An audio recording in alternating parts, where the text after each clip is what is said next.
I'm very excited because we're sharing the results of our live SEO experiment where we wanted to see how fast could we rank in Google search using SEO for our money keyword. Stick with us and you're going to learn how to do it for your brand too, so you can make more sales through the Google gods. Welcome to the B2B Playbook. We built this channel for small B2B marketing teams who want to drive more revenue for their business. Every week, we're showing you how to create more demand for your brand step by step using our 5Bs framework. So if you're time poor, resource strapped, but you still want to make a big impact on your business, make sure you hit that like and subscribe button down below so you don't miss an episode. Welcome back to the B2B Playbook, listeners. Today I'm very excited because we're sharing the results of our live SEO experiment where we wanted to see how fast could we rank in Google search using SEO for our money keyword. Stick with us and you're going to learn how to do it for your brand too, so you can make more sales through the Google gods. We've got B2B SEO expert Sam Dunning here to help us and show us exactly how to do it. He's actually already shown us how to do it, and he's going to talk us through the result. I'm going to show him. I think Sam's going to be super happy with how this has all gone.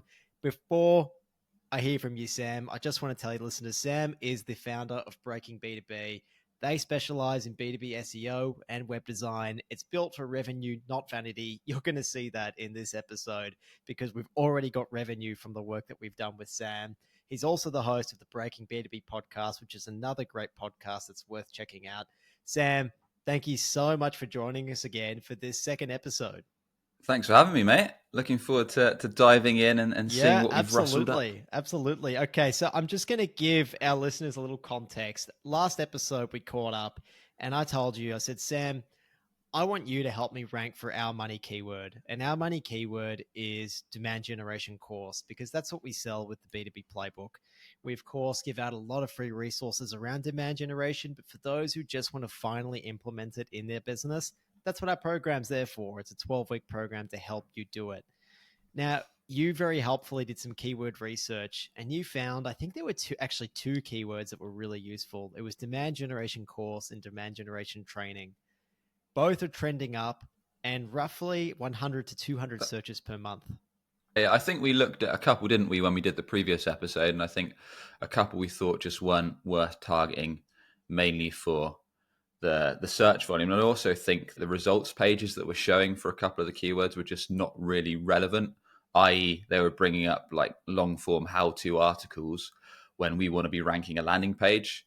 So almost if we went for a couple of those alternative keywords that we were looking at last time, it would be an uphill battle trying to rank a landing page where Google expects how-to or informative-based articles, if that makes sense. So I think we derived on demand gen course as one of our primary keywords because we thought that would be attracting high-intent prospects that are in market for your offer and ready to have that sales conversation if they do land on the page. So that's the one that you gave us. That's the one that you then gave us a strategy to execute. I'm going to share with everyone what we did to execute that strategy and the results that came from it. Before we got into that, I also noticed, Sam, that probably quite a good thing is the year-on-year change in search volume for demand generation course, 90% up year on year, which I suppose suggests that, again, another sign that this is a keyword worth investing in because it is very closely aligned to our business and perhaps because it's growing too. Is that fair to say? Yeah. I think if you rewind back probably 3, 4, maybe a little bit longer, demand gen wasn't something that was really widely talked about, certainly in my circles anyway. It wasn't until probably for me, 2021, when I started listening to podcasts like Chris Walker's and other folks, and of course your guys' podcast, that I really understood what demand generation even meant.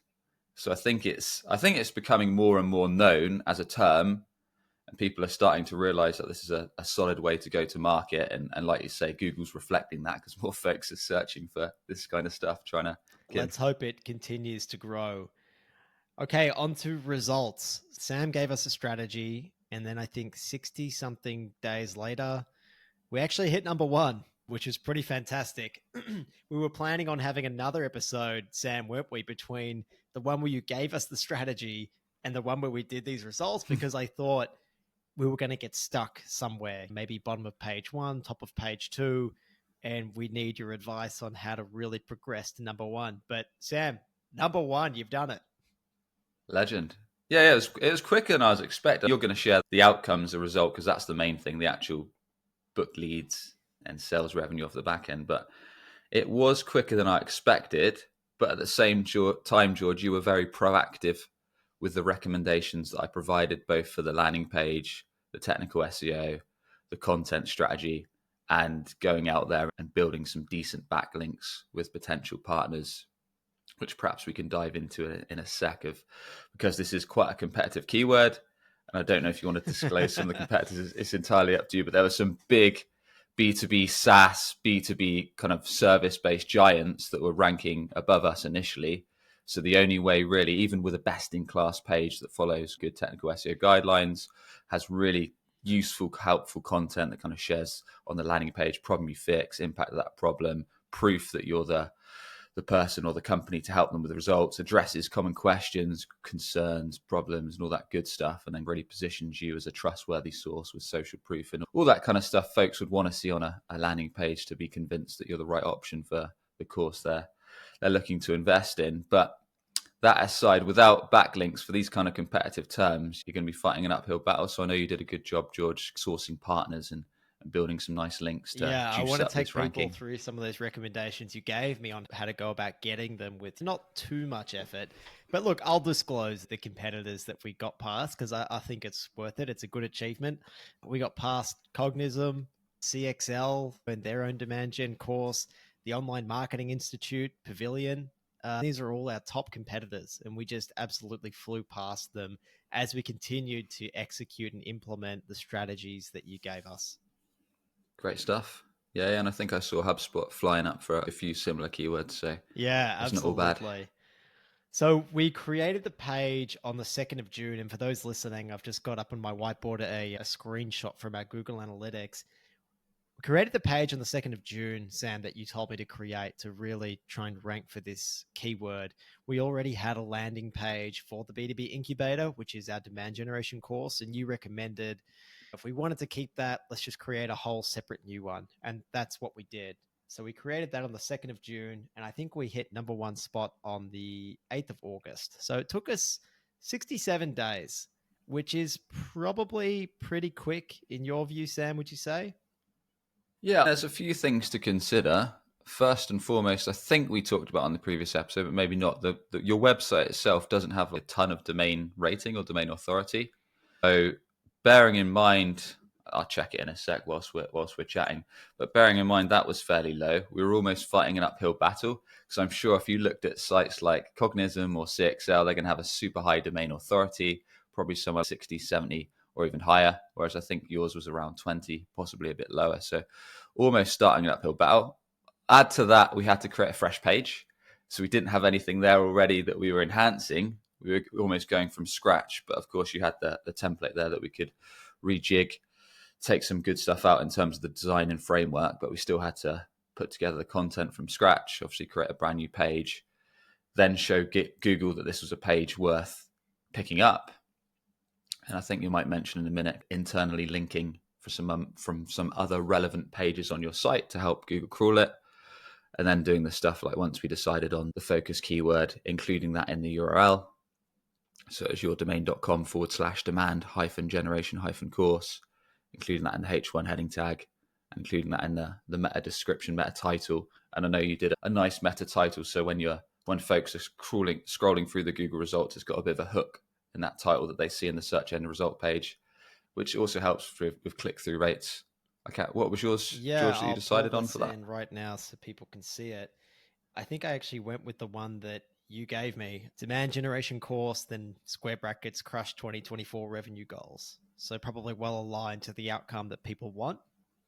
And then the description, again, mentions the keyword demand generation. This 12-week course gives you the strategy, templates, and tools you need to deliver a best-in-class B2B demand generation program, top rated.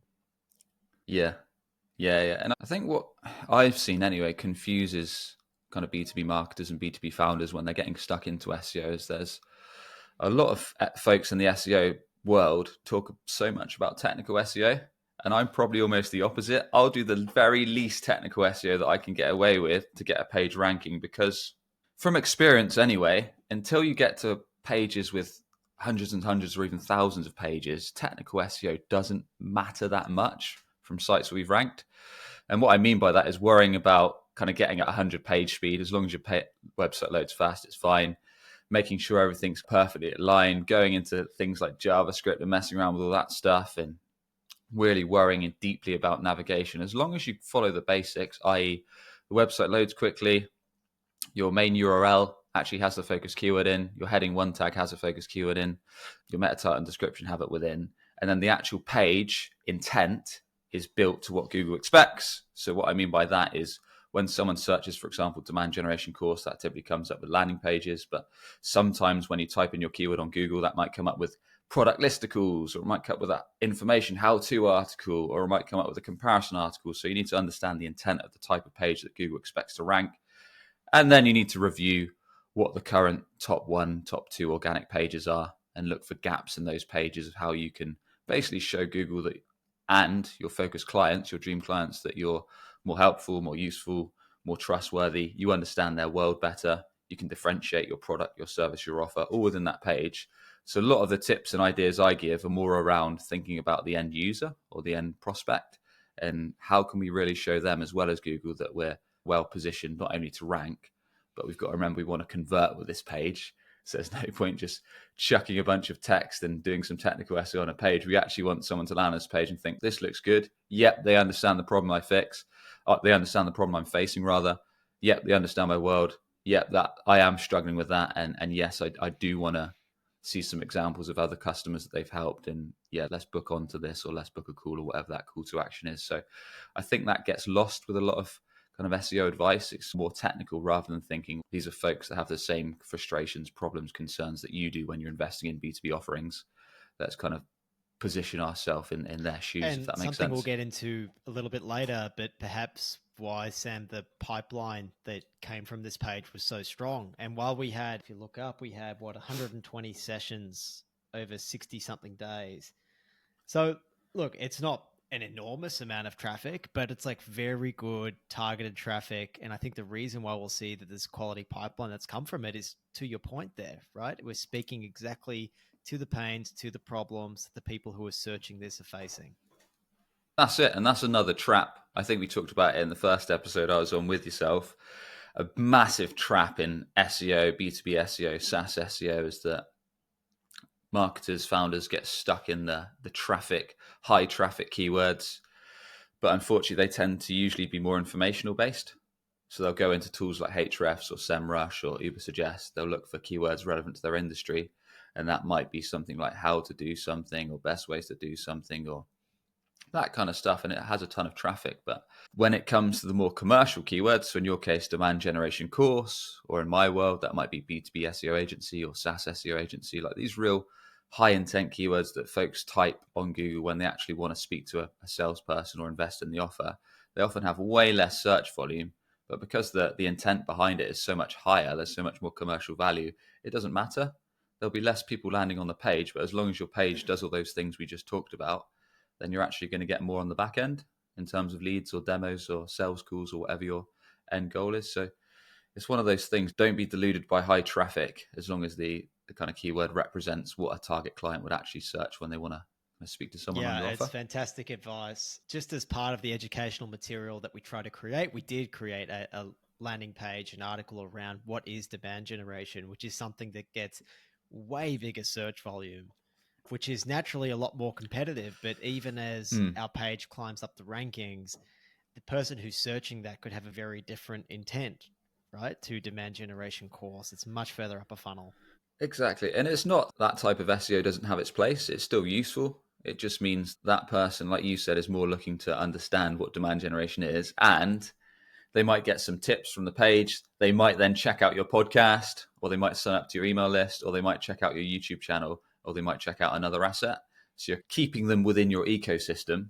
But because they're so much earlier in their journey, it's extremely unlikely that they're then going to sign up to your course. But they might, like you say, subscribe to one of those assets, and 6 months, 12 months down the line, they might become a customer, or they might refer a Yeah, customer. great point. And I suppose this is why you say with SEO, you should start from the bottom up in terms of the funnel, because if someone is investing resources in SEO, we want to get a return sooner rather than later. So that's generally your approach, isn't it, Sam? Is you do look for those money keywords first.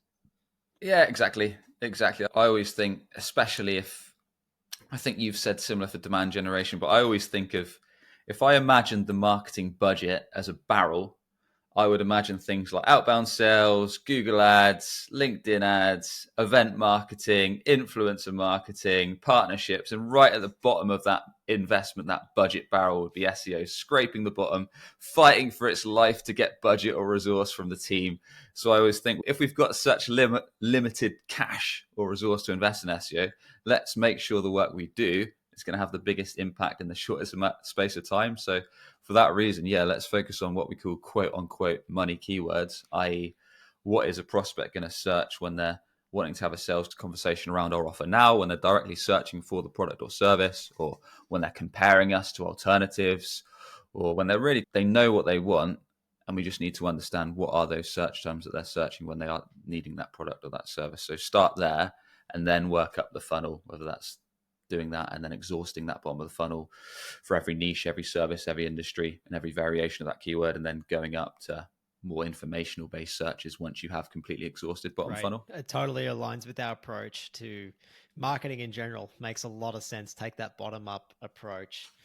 Speaking to what we were saying earlier around some of the changes that we needed to make to our landing page that we created, as I said, we already had an existing landing page for the B2B Incubator, which is our demand generation course. For those who are watching, I've got that here on the left. And I just wanted to show a little before and after, just so people can get a feel for the kinds of changes we made on the page based on your recommendations. On the before, our H1, our title was just build your demand gen engine in 12 weeks. So we've got demand gen in the title, but not demand gen course, which is what we're trying to rank for. So the page that we went and created, we followed your advice, Sam, and we just wrote the ultimate demand generation course, crush your revenue targets in 2024. So that also really nicely matches the title that we have when people view it on Google. It matches their immediate need, and it's good for Google too, right? Because we have demand generation course in that H1 there. Yeah, that's it. H1 is a big impact when it comes to ranking a page. And one thing to consider is you only want one H1, and then your other titles throughout the page can be H2 or H3. And some people worry, like, how many times should I repeat the keyword in my copy or in my other heading tags? And I just say do it naturally. If you're talking about a topic, it's probably going to weave in naturally when you do your body text, when you talk about maybe the problem that your prospects are facing, maybe when you're sharing your process, let it down on the landing page, when you're talking about how it works or results you've got for others. As long as you weave in that keyword nicely there and don't jam it in too many times, you can't go Yeah, we too just far. found opportunities where we'd already said demand generation and then stuck course after it, which made more sense. I probably should have done it before. It makes even more sense in the context of this page. Certainly doesn't seem to be any kind of punishment from Sure. Google. And I'm sure if you went through and read the page, or if the average person went through and read the page, they wouldn't notice that there's any kind of keyword stuffing per se. Yeah, that's the So way to do just it. a few more before and after examples there. Underneath our H1, we had a little description. Before that used to just be, we give B2B marketers and small teams the strategy, templates, and tools that they need to drive more revenue for their business. We then changed that to be our demand generation training course gives B2B marketers and small teams, blah, blah, blah, the same spiel. So we just added demand generation training course in there. Underneath that, we have B2B marketers love the B2B incubator and all the reviews and testimonials we get. Just a simple change, reviews of our demand gen course from B2B marketers. And I think that's an H2. And then I think if you scroll down, you'll see Nice. instead of just FAQs, it'll be FAQs of our demand gen course. And so we just try and work it in. Yeah. Yeah, that's it. Any way you can fit it in naturally, like I said, it's not stuffing in that focus keyword where it makes sense. It's just going Cool. to help. And I don't think we needed to add a whole lot of length to the page, Sam. I think it was at least a couple of thousand words already. I think it was. I think the good thing was that you already had which not every marketer or founder is going to have in place, but you had a decent sized landing page already that, like you said, had 1,500, had 2,000 words. And we did compare. One thing perhaps we should mention is we did look at the top two organic pages that were already ranking for that keyword before we got their demand gen course. which I think was Cognizant and CXL, and I think they had 2,000 or so words. We thought, to be safe, let's try and bump that up a bit. I always say if I'm trying to outrank a page and I've looked for my focus keyword, what is ranking 1, 2, and 3 organic spots, I always use a bit of a blow out the water strategy. So I think, let's be safe. Let's not only look for gaps in this page in terms of where we could add value, whether that's embedding a YouTube video on the topic, whether that's adding more hands-on expertise content, like we really know your problem, we really know your world, we know the impact it's having. We're going to share some examples of customer results, whether that's review videos, testimonials, quotes.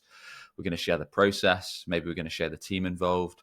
We're going to drill down into FAQs. Like, we're going to answer like all the FAQs you have around how much does it cost, how long does it take to implement, why should I choose you over a competitor, and all that kind of stuff, that the tough ones that come up on sales calls, and basically just make this page as better as I usually go 2 to 3x better than I can on the competitors. So for example, if it was a comparison or a product listicle page, like the top 10 alternatives that you'll often see in the SaaS world, I'll try and double it or triple it in terms of value, in terms of helpfulness and all that kind of stuff, just so then I'm not going to be worrying 1 or 2 months later that this competitor is going to outrank me because I've built something that's so much more helpful, useful, and informative. There you go. You just got to make sure it's better, don't you? You've got to really prove to Google that you deserve that top spot.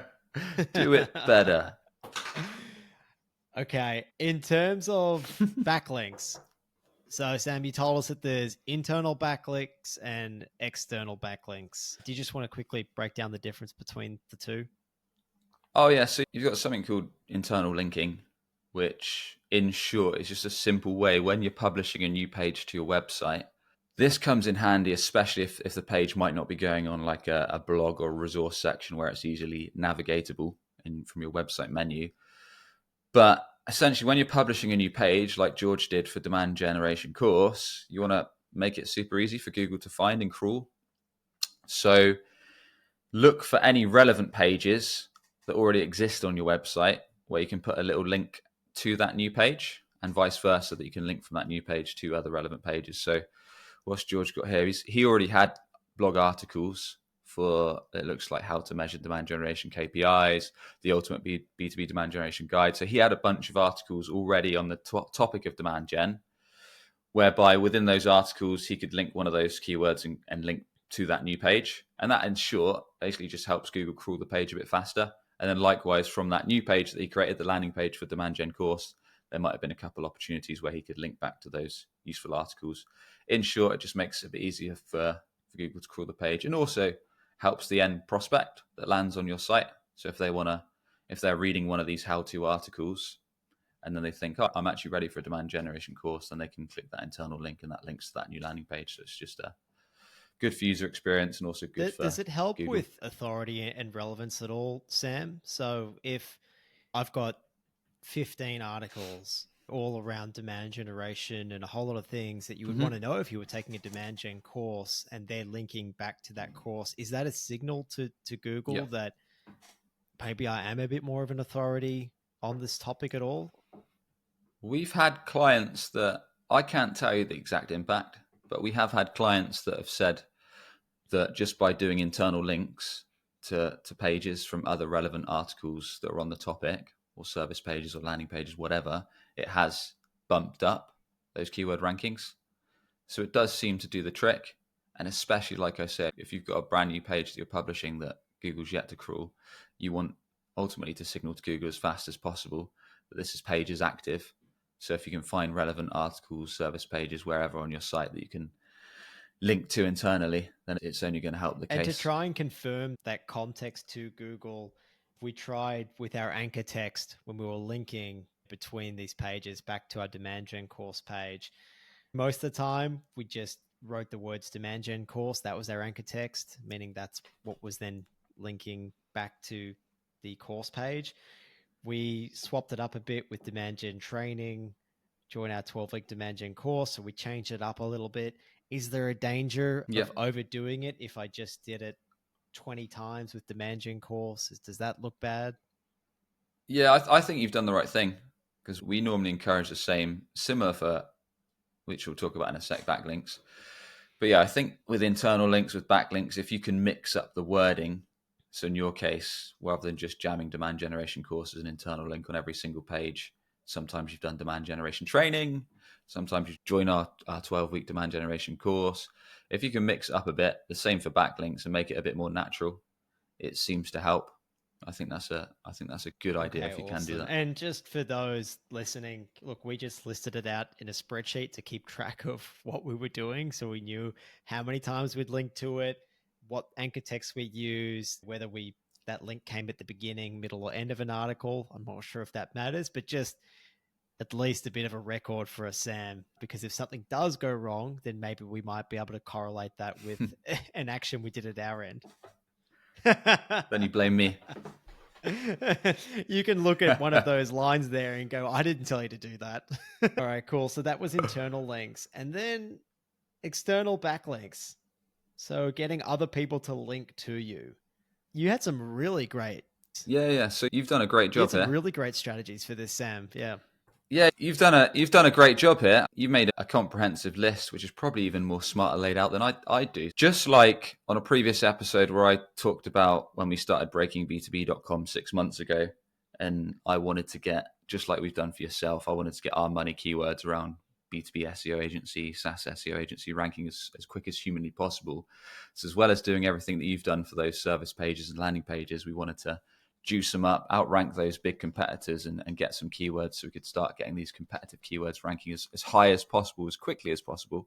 So one of my favorite strategies to earn really solid backlinks, and also it's good for repeat business, building relationships, and much more, is make a list, Google Sheets, Excel sheets, wherever you want to do it, of who are your partners, clients, customers, suppliers, friends, colleagues in industries that serve a very similar ICP, a similar ideal client profile to you, but are not direct competitors?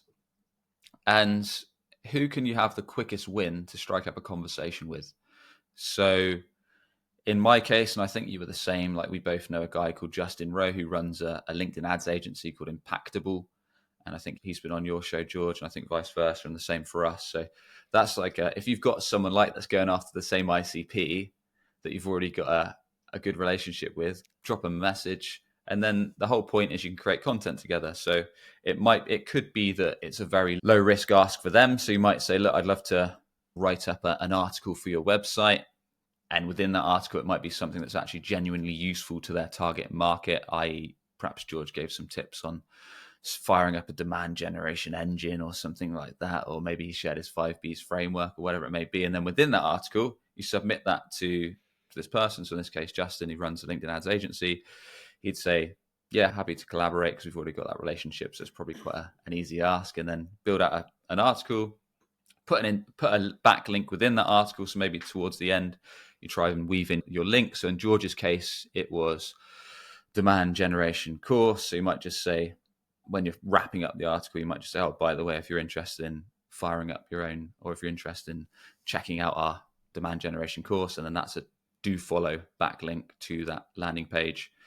And that it's as simple as that, really. That's what we call quite a low risk ask, because you've already got that relationship. If it was perhaps a prospect that you'd not had much communication with or done much business with, you might do something like invite them onto your podcast, or you might apply to be on their podcast. There's good websites called Chartable or Listen Notes, where you can quite literally go onto a site like Listen Notes. You can type in your industry and it will bring up all the relevant podcasts. So our example, B2B marketing, will see all those podcasts. If you're in logistics, type that in, you'll see the top logistics show. You can filter it by podcast. You can filter it by the top listen, like the top 5%, top 2.5% listened. You can reach out to those guests, or those hosts rather, on whatever platform they hang out on, be it LinkedIn or elsewhere. And I've got a bit of a cheeky way that I do podcast outreach. So I quite literally find the host on LinkedIn and I just drop them a painfully short personalized request. Hey, Steve, or hey, Janice, had an unusual idea for your podcast. Are you against a conversation? And they'll accept the connection request. Like, what the hell is this guy on about? Just put this really weird message.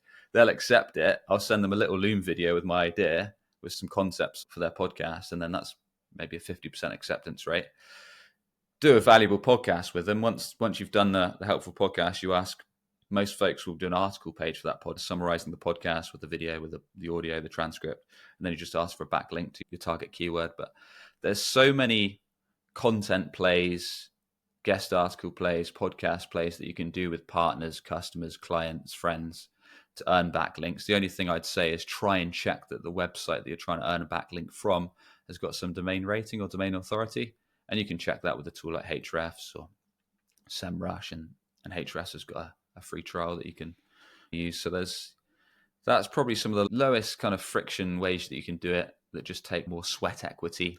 That's exactly what we did. I think we took your advice first and went for that low-hanging fruit. The people whose podcast I'd had already appeared on and they had a landing page and they hadn't linked to this, I reached back out to them, and I think I managed to get 3 or 4 of those links in a week or so. So that was really easy. I think that got us to the bottom Nice. of page 1 or so. And then I think I had a chat with you on LinkedIn, and you had a bit of a look into it and said, look, I think you probably need to target some more of the heavy hitters, websites with higher domain authority. And that's where you shared your advice of reach out to people that you know. Factors was one of them. They've got a much stronger website, big SaaS company. I had a relationship with them, and also tried to make it as much of a no-brainer as possible. As like, these people are always looking for content. They want it written by experts. So I did exactly what you said to do. I wrote a demand generation guide, and through it showed how you could use Factors software to help achieve demand generation and do it better. And then I did the exact same thing with Impactable with Justin. I reached out to Justin, told him that this is what we would love to do, and we'd be very happy to feature an article of his on our website and link back to him, make it a win. And did the same thing, except instead of talking about how you can do demand generation with Factors, talk about how you can do demand gen with LinkedIn ads. So just tried to make it as much of a no-brainer as possible. Nice. There's actually even one that I should mention. There's a really low lift way to earn backlinks that is not so applicable for brand new startups, but if your B2B company is somewhat established, then you can leverage past press or PR that maybe your exec team, leadership team, or CEO or founders, or maybe marketing leadership have been involved in the past.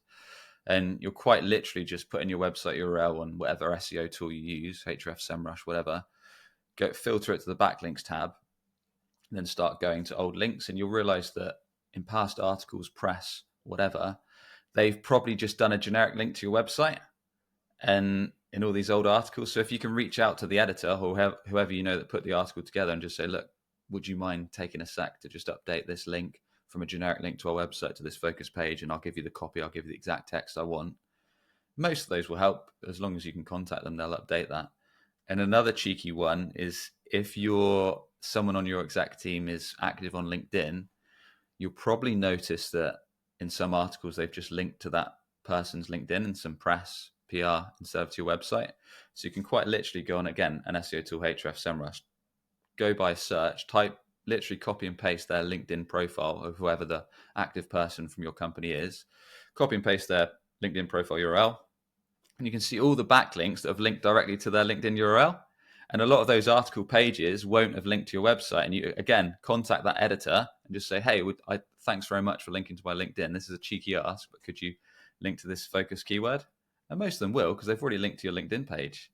So it's, again, another way of leveraging stuff that's already there in PR and just earning some nice backlinks off the back of it. Great tip. They're really good. If I can maybe add just one thing, is when I made these requests for people to just update their website quickly, I don't know if you do this, Sam, or if you think it makes a difference, but I tried to make it as easy for them as possible. So if I was sending them an email with the changes, I would copy and paste what was there currently, and then have prepared, written for them what to change it to. So it was just so easy for them. Exactly. Like everything, if it's sales or marketing, you want to remove as much friction as you can. So that's a great idea. Or even offer them an incentive. You probably don't need to if you're asking a mate or a friend, but if it's someone that's coming in cold, you might want to give them a bit of a sweetener, whether that's inviting them to your podcast or creating some content for them or something like that. So they've got a bit of a sweetie for giving you that link. Before we go into the results from this, Sam, like the actual pipeline, something that sprung to mind for me, and Actually, what I was thinking of as I was going through this process is the benefit of having a media arm to your business, because it makes these asks so much easier, because all of a sudden you have something to give to that person. So true. So true. I think you and I certainly do, almost take it for granted because I've been running the Breaking B2B podcast for 4 years. I always take it for granted that I've got this show so I can just leverage it when I'm doing outreach or messaging folks. And I can just say, yeah, we'll bring you on the show. Or, yeah, I've got this episode that you can check out. Or, yeah, I talked about that recently. But it's that having a media, I guess I think of it as just having a podcast. But at the same time, it's so right. If you've got a piece of media, it doesn't have to be a podcast. It could be a webinar. It could be a different asset. But if you've got that way of communicating both to your ideal clients through the channels that they consume, whether that's YouTube, podcast, email list, whatever, but also a way of inviting thought leaders, prospects, target accounts, whatever, and then another way of using it within your outreach. It just makes these kind of asks when you do need to do stuff that's building a brand, building your SEO, building your demand gen, and all that kind of stuff, just makes it so much lower lift for yourself and for those target prospects. And yeah, having a podcast is time consuming, but at the end of the day, there's so many rewards off the back of it if you're willing to put in the time to set it up and keep it going, as well as the learnings I off the think you back of made it. an excellent point. We think about it as a media arm. To those listening, that might sound intimidating because that sounds like a really big thing. But I think what we're really getting at is, as long as you're not just putting out product focused content and you have something that's helpful, you said it could be a webinar. A lot of people are probably doing webinars. Maybe they're mostly product focused. Can you start to integrate some kind of helpful content into it? And now all of a sudden, you have something to give people. So when you go and make a request, you have something to offer back. Yeah, it's really useful. I'm saying this because just like you, George, I'm a founder. So I do a lot of marketing, but I do a lot of selling as well. And if you've got useful content on specific topics that are relevant to what you're selling, really helps in the sales process. It's like the amount of times where, I don't know, we've sent out a pitch, like we've had someone come inbound, we sent out a pitch, then a couple of days later after sending their plan of action, I'll just say, oh, you might like this podcast episode that quite literally drills down into the exact strategies we're going to be using for your process. And I'll send that like a day or two before we have our call to go through pricing and strategy. And like people have literally said the reason they've chosen to work with Breaking B2B is because I've shared the process in podcasts, videos, and examples. And so they knew exactly what we're going to be doing. So if you've got that stuff that you can create, not only is it good for folks to find you or build trust in you or to leverage to build demand, really good as sales enablement and actually to close And deals. another great case for why sales and marketing need to be more aligned.